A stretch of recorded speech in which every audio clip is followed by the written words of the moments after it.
How-to videos are so much more useful than their reputation leads you to believe. But I'm going to talk about 3 different ways you can use how-to videos in your business that can help you save some time, some money, and maybe a few headaches along the way.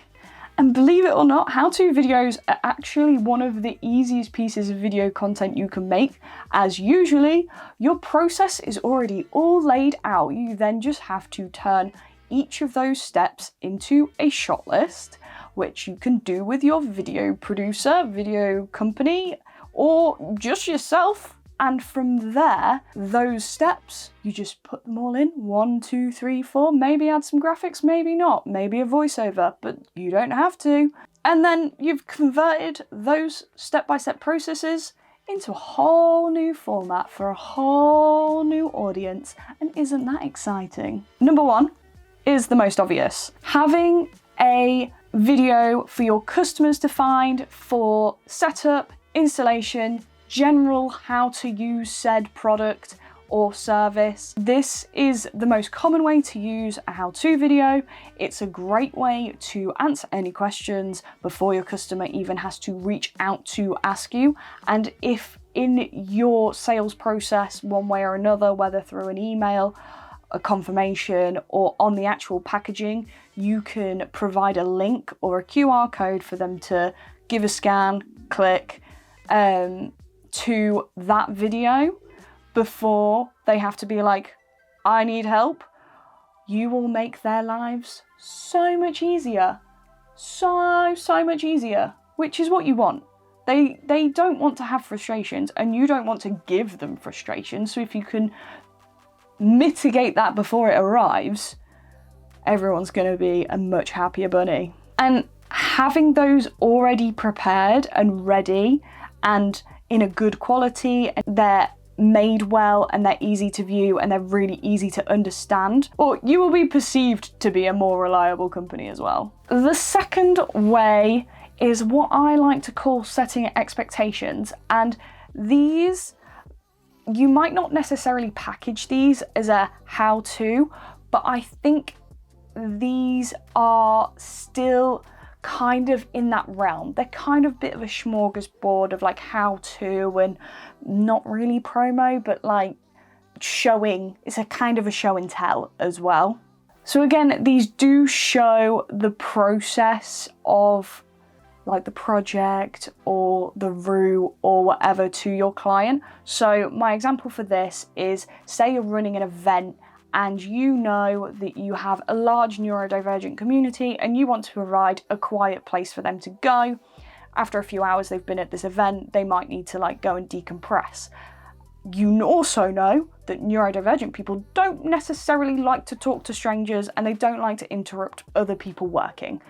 So instead of saying, go to the help desk, go to our disability access area, or personnel, or whatever you might have instead, if you say on the like confirmation email, or make it really prominent on your social media and really talk about it there, and be like, here's a video of how to get to our quiet spaces in our event, just in case you ever need it, and FYI there'll be this in this area. And if you have a video that literally takes them through what they would be going through, that will settle any anxiety they had prior to the event, because they know where they can go to get away from it all.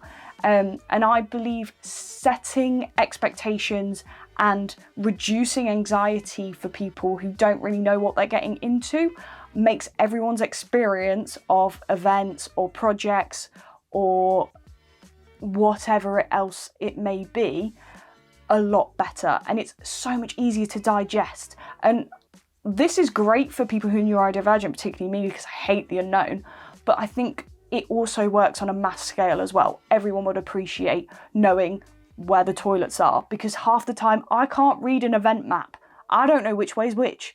Having these videos that do this kind of work are great, and people will love you for it. And they'll be like, how thoughtful these companies are sorting this for me. So definitely want to think about if you're doing that kind of scale of event. The final way you can use how-to videos is actually internally.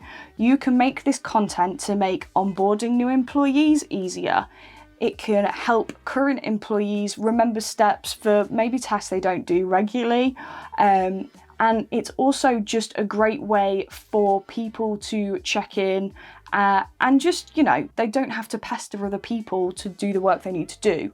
Like me as a new employee, I hate interrupting people. So if I was given a task and they were like, okay, so this is what I need you to do. Here's a video that will show you how to do it. But still, if you have questions, please ask me.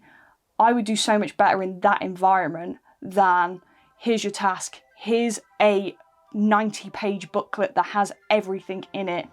And, you know, if you have questions, ask me, because I'm going to spend an hour reading that booklet probably before I even start doing anything helpful. Having internal how-to videos that people can go back to again and again it's just, you know, putting your processes in a different format to a book or a paper copy or a PDF.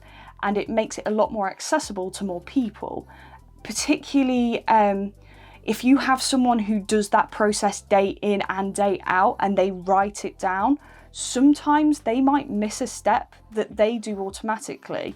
But if you do that in a video and say you're screen recording, I don't know, putting a new client into Xero or whatever, they can't miss that. You can't edit that out. It's just going to happen seamlessly as they do it when they're working. Which means that, say, I don't know, Sandra is ill and now she can't input new people into Xero.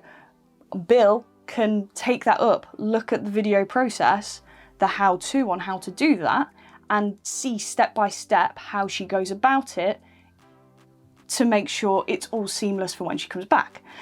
Doing processes and putting them in place is time consuming and necessary, unfortunately.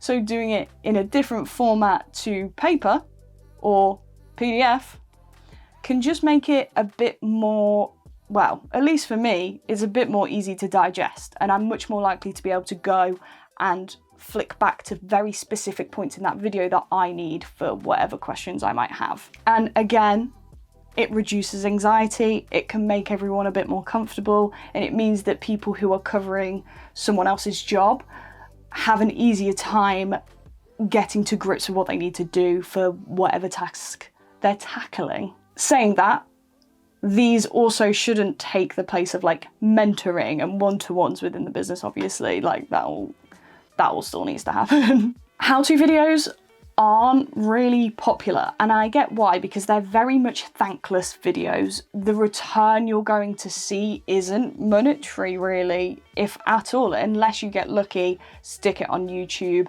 get AdSense, and then 4 years down the line you've got 14k views that keep totting up because you're using the same video. Then you might get a bit more of a monetary return. But other than that, the return you'll see is more likely to be, it's more likely to be your happier customers.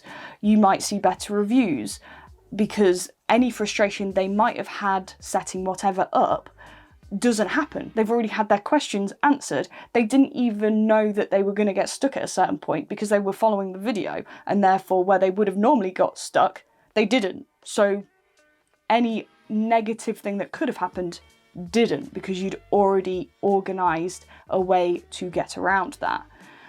You'll see people have a better time at your events, their expectations have been met, they know what they're getting into, they come in a lot happier and a lot more positive about the whole thing to begin with, and therefore they have a better time with it. And then your employees, I'm not going to promise that turnover will be lower, but if they know what they're doing all the time, they're more comfortable, they're less anxious, they know that they're not having to wait on someone in order to get the help they need to do a task. It just streamlines everything for you. So although the monetary return isn't there, the other ways that you'll find value from a how-to video are so extensive and so hard to put into terms to even track that, yeah, it's a hard sell, but they're so good, they're so useful. And particularly if you're selling the same thing for 5-10 years, you can use the same video as long as you're not updating the processes in any way. So the value of that video is monumental for you. So yeah, I have a great love for how-to videos, but no one seems to want them.